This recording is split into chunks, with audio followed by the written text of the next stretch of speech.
Hi everybody and welcome to the Financial Bunny TV. As you already know, my name is Nicolette Mashila and I am the Financial Bunny. We are in Washington for the US Africa Leaders Summit. I'm sitting with Senator Cory Booker. Thank you so much for joining us. Are you kidding me? I'm thrilled to be on this, that you will include me. This is amazing. Oh, I love it. I love it so much. Thank you very much. And I think we want to start it right here. Yes. The importance of financial literacy. I think that of all the things we teach our children, this is probably one of the most important things. Yeah. Because just a simple thing like the power of compound interest. If you start the saving habits early, you could easily be a millionaire by the time you're older if you just learn to invest. Absolutely. And so I made a lot of financial mistakes in my early years. Lucky even though I had really good parents who understood it, I still made some mistakes. Yes. But the more I read, the more I learned, the better my life has gotten. And if you don't mind, what's one that stands out? Well, I didn't start the practice of saving early enough. Yeah.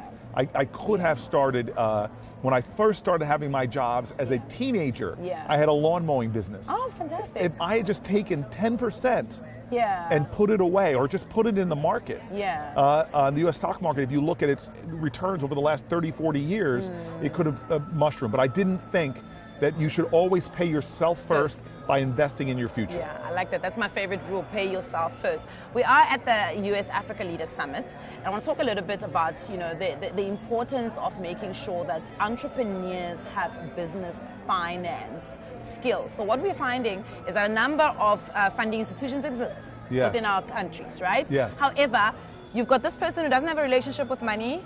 Boom, you give them a certain amount of money, and the first thing they try to do is to cover a history of lack. How do we heal that? How do we solve that?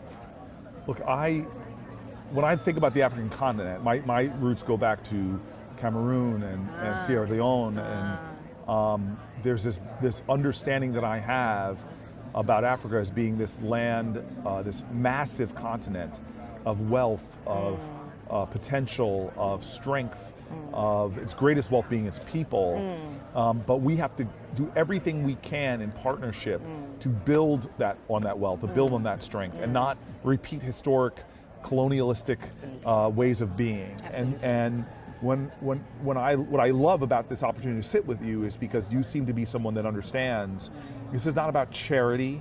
This is not about an unequal power dynamic. It's about recognizing your own power, your own potential, and knowing that the more we can develop that, the more you can contribute to the world. And so I'm excited about people who understand that in the African American history, it was the entrepreneurs that really helped to create not just economic growth, but strong, stable communities, institutions, from the Black church, which benefited from Black work and Black business, all the way to a lot of the Black cultural greats who were business leaders in and of themselves, learning how to market and bring Black culture to the globe, which it has influenced African culture and Black American culture. So I'm excited about just seeing this gathering and seeing so many people who possess that deep wisdom and are trying to help the abundance of Africa overflow to the world. And speaking about the history of colonialism, often what we hear when we speak about this summit, there's quite a lot of skepticism from African youth, right? Because they feel like, what is the tangible thing that we're going to get out of this summit? So if you are having a conversation with young Black Americans, what are you telling them about Africa in terms of the partnerships that can be tangible that they can bring into Africa? Well, I am a big believer that skepticism is good, especially if you caution. are coming from a community that has a long history where colonialism and bigotries have generationally been having their impact. So skepticism is good.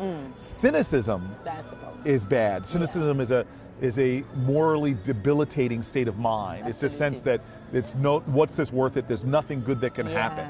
Skepticism demands critical analysis, but it also has within it the potentiality of hope. And so my hope for a gathering like this isn't just for one country to talk to another continent about what we're going to do. That's a power dynamic I don't like.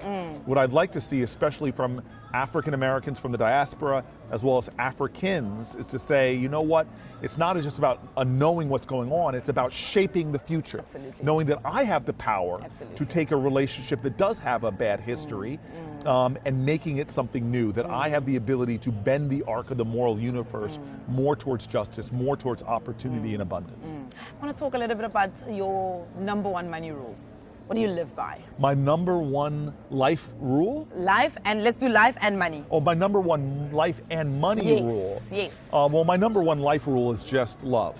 And that sounds like some people think of it as a saccharine, mushy word, but I think of love is hard and difficult. Yes.